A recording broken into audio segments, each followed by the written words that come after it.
அஸ்ஸலாமு அலைக்கும் வரஹ்மத்துல்லாஹி வபரகாத்துஹு. உங்கள் மீது சாந்தியும் சமாதானமும் உண்டாகட்டும். இன்று உலகம் பூராகவுமே இஸ்லாம் மிகவும் வேகமாக பரவி கொண்டிருக்கிறது.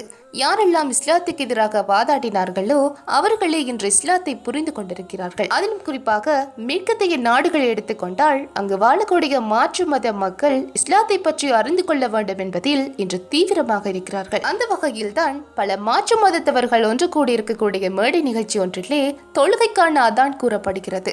அப்போது அந்த பாங்கினது ஓசையை கேட்டு அங்குள்ள மாற்று மத சகோதர சகோதரிகள் அனைவருமே மெய்மறந்தவர்களாக அதனை கேட்டுக்கொண்டிருக்கக்கூடிய காணொலியையே நாம் இப்போது பார்த்து கொண்டிருக்கிறோம்.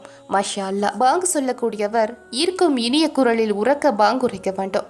நேரம் அறிந்து உழு என்ற உடல் தூய்மை செய்து பேண்டுதலோடு அல்லாஹ்வை பணிந்து பாங்கு சொல்ல வேண்டும். பாங்கு ஒழித்து தொழுகைக்கு அழைப்பதில் உள்ள சிறப்புகளையும் சீரான ஏராளமான நன்மைகளையும் அறிந்தால் மக்கள் அதான் அழைப்பு கூற போட்டியிடுவார்கள் என்று நபி ஸல்லல்லாஹு அலைஹி வஸல்லம் அவர்கள் கூறியிருக்கிறார்கள். தொழுகைக்காக பாங்கு ஒழிக்கப்படும் பொழுதும் அதன் பின் கூட்டு தொழுகை துவக்குவதற்கான இக்காமத் கூறப்படும் பொழுதும் ஷைத்தான் புறமுதுகு காட்டி அவ்வொலிகள் அவன் காதில் விழாத தொலைவுக்கு ஓடி ஒழுகிறான்.